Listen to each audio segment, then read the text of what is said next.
Hello guys. Hello sir.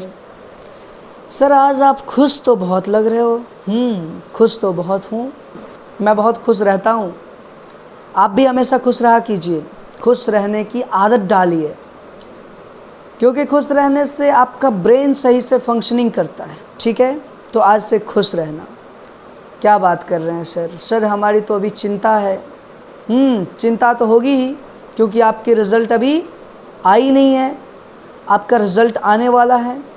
CBSE है, कभी भी आपका रिज़ल्ट सुना दे, क्योंकि 12th वालों का जो रिज़ल्ट आया था कुछ बताया नहीं गया था, सीधा पब्लिश कर दिया गया।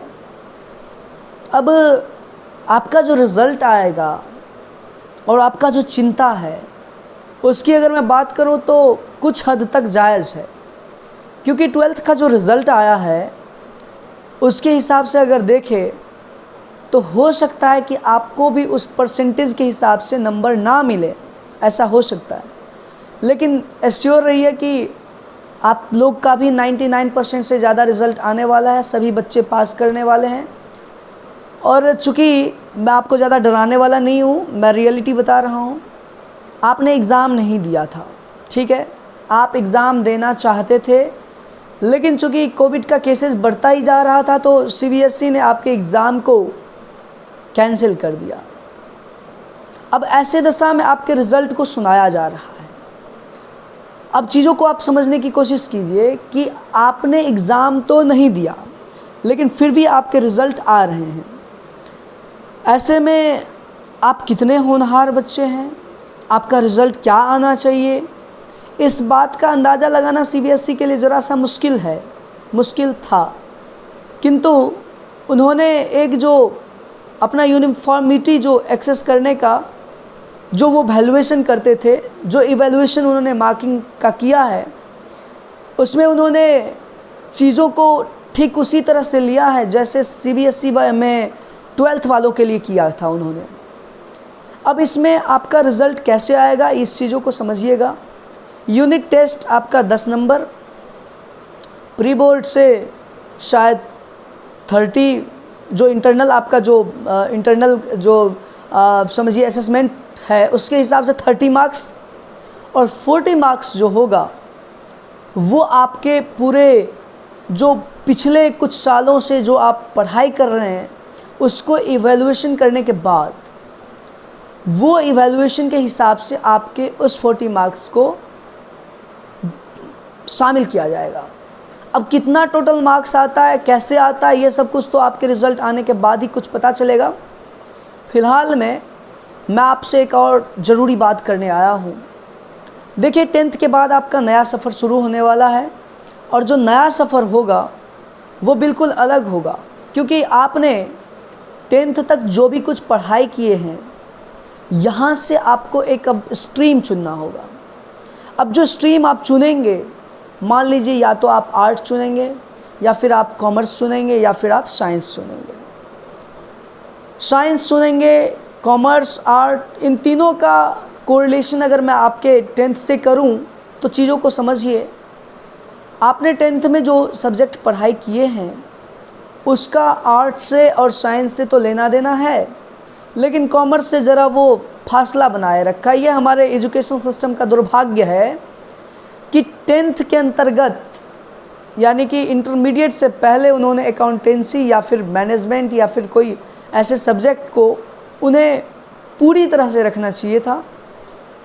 कुछ हद तक इकोनॉमिक्स को कवर किया जाता है, लेकिन एक जो होना चाहिए, जैसे 10th में आपको साइंस पढ़ने को मिलता है पूरे फुल फ्लेज्ड, और आप जब इंटरमीडिएट में जाते हैं तो आपको हेल्प मिल जाता है, तो ऐसा कॉमर्स में अवेलेबिलिटी चीज़ों का नहीं है। आप जैसे ही 10th के बाद कॉमर्स में एंट्री मारते हैं तो एकदम से नया, बिल्कुल न्यू प्लेटफॉर्म, अगर आप पढ़ना चाहें तो पढ़ सकते हैं। बहुत बेहतरीन, बहुत मज़ा आने वाला है उस स्ट्रीम में, क्योंकि नई चीज़ें आपको पढ़ने को मिलता है।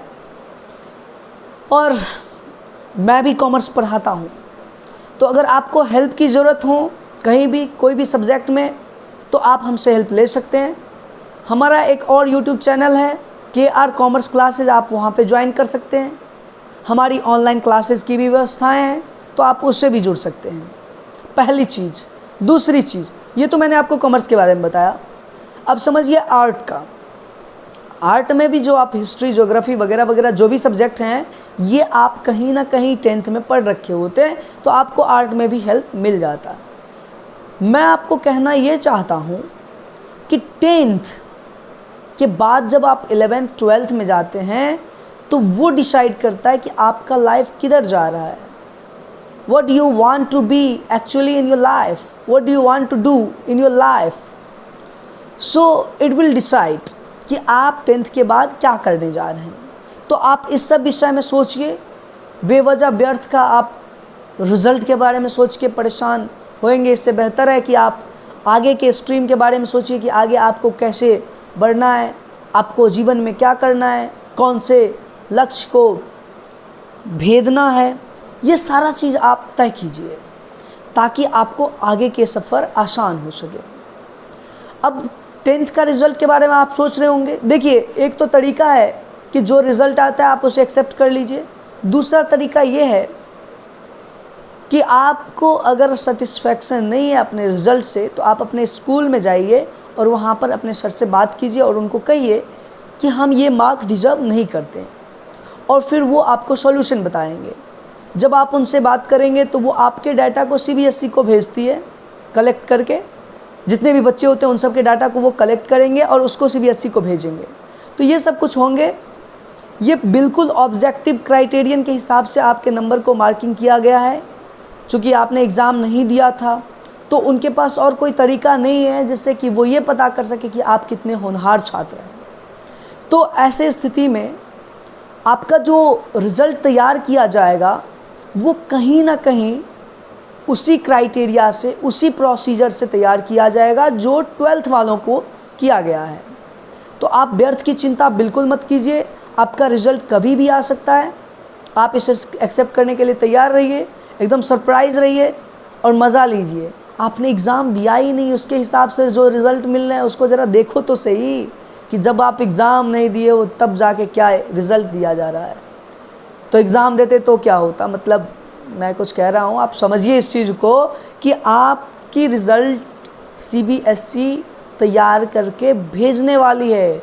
इसमें आपका कोई ना कसूर है ना फिर आप CBSE को मलाई लगा रहे हैं। ठीक है, तो जो दे रहे हैं वो अपने मर्ज़ी से दे रहे हैं। अब पता नहीं वहाँ पर देने वाले कैसे तरह बैठे हैं, क्या वो सही व्यक्ति को, सही बच्चों को सही नंबर दे पाते हैं या नहीं, ये चीज़ें देखने वाले होंगे। हालांकि मैंने 12th के रिज़ल्ट से ये पाया है कि कहीं ना कहीं उन्होंने चूक किया है। उन्होंने जो प्रोसीजर अपनाया उसमें कहीं ना कहीं गेम पलट कर दिया। जो बच्चे डिज़र्व कर रहे थे अच्छे मार्क्स, उनको गलत मार्क्स मिला है, बड़े भद्दे मार्क्स मिला है।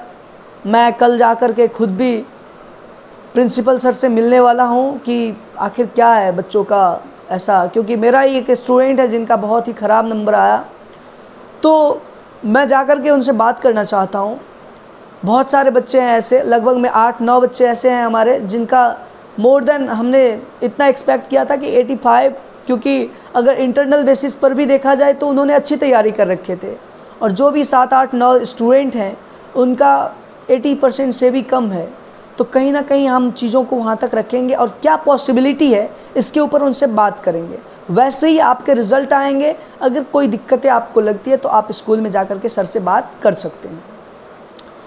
और सबसे बड़ी बात यह है कि आप अपना समय का किस चीज़ में यूज़ कर रहे हैं, ये बहुत बड़ी मायने रखने वाली बात है, क्योंकि आपको आगे यही चीज़ डिसाइड करेगा कि what do you want to do in your life. ठीक है, तो इसीलिए मैं आपसे बार बार कहता हूँ कि आप अपने समय का सही उपयोग कीजिए।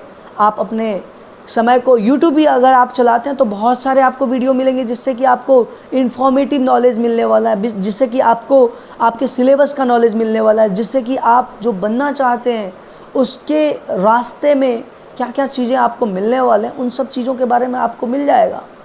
बशर्ते आप इन सब चीज़ों में व्यर्थ के समय ना गंवाएं। रिज़ल्ट जब आएगी तब आएगी, जो होगा उस समय देखा जाएगा, क्योंकि अभी तक में आपका कोई कसूर नहीं है। पहले तो लिख के देता था तो चिंता करता था, इस बार तो बिना लिखे रिज़ल्ट आ रहे हैं, चिंता क्यों कर रहे हो? अरे सर, यही तो चिंता की बात है। मैंने CBSE वाले एक बच्चे से पूछा 12th के बच्चे हैं, उनसे मैंने पूछा, मतलब लल्ला से मैंने पूछा, भाई लल्ला ये बताओ कि तुम्हारा क्या हुआ? तो कहता है सर क्या बताऊँ, रिज़ल्ट ही आया, आपको तो पता ही है सर। उसका बात मैं सुना तो मुझे बड़ा हंसी आया। उसने कहा सर जब बिना पढ़े हुए 65% ले आया तो पढ़ के लाता तो सर 99% तो श्योर था, मतलब एग्ज़ाम दे के लाता तो 99% श्योर था। मैंने कहा तुम खुश हो? उसने कहा सर मैं खुश हूँ। मैंने कहा वाह वेरी गुड, तुमसे CBSE यही एक्सपेक्ट करती होगी। देखिए आपको ना एक चीज़ समझना पड़ेगा कि अब जो एजुकेशन का सिस्टम है वो बिल्कुल पहले की अपेक्षा बदल चुकी है। अब आप ये मत समझिए कि बच्चे क्लासरूम में बैठ के पूरा पढ़ाई करेंगे। साहब अब पूरी तरह से चीज़ें ऑनलाइन हो चुकी है। कोविड-19 ने ऐसा लहर चलाया कि सब पूरे दुनिया त्राहिमाम हो गया। मौतों की संख्या इतनी हो गई कि लोगों को डर होने लगा कि क्या होगा, जीवन जान बचेगा तो बच्चा पढ़ेगा, कमाएगा, खाएगा, बहुत बड़ी चीज़ें कर सकता है, नहीं जिएगा तो कहानी ख़त्म है। इसी के डर से, इसी की चीज़ों से इतनी कुछ कहानी बदल रही है।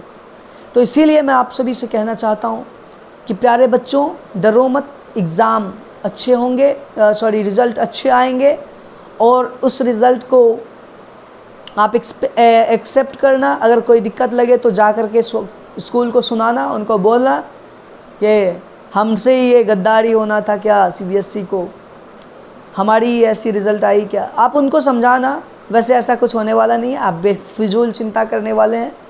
आप चिंता मत कीजिए, आपका रिज़ल्ट अच्छा आएगा, अच्छे परसेंटेज आएंगे, अच्छे कॉलेज में एडमिशन होंगे। बस आप अपने फोकस को सही जगह पे बनाए रखिए। आप ये समझिए कि आपको क्या करना है, उसके ऊपर काम करना है, बस इतना काम आपको करना है। बाकी काम छोड़ दीजिए ऊपर वालों पे, क्योंकि जो होना होता है वो होकर ही रहता है, चाहे तुम करो या ना करो। ठीक है, रिज़ल्ट आना था बिना पढ़े, आ रहा है, बिना एग्ज़ाम दिए आ रहा है, क्या मतलब बनता है ना। तो इस चीज़ों को आप एंजॉय लीजिए कि साहब तुम उस समय में 10 साल 20 साल के बाद कहोगे कि हम ऐसे स्टूडेंट थे जो बिना पढ़ाई किए, बिना एग्ज़ाम दिए रिज़ल्ट लेके आए। नहीं, अगर मान लो 10 साल के बाद जब तुम किसी को बोलोगे कि बिना लिखे मेरे को नंबर मिला, बिना एग्ज़ाम दिए CBSE ने रिज़ल्ट जारी किया 10th का 12th का, तो क्या वो लोग नहीं हंसेंगे? उन्हें लगेगा कि अरे वाह कैसा समय रहा होगा।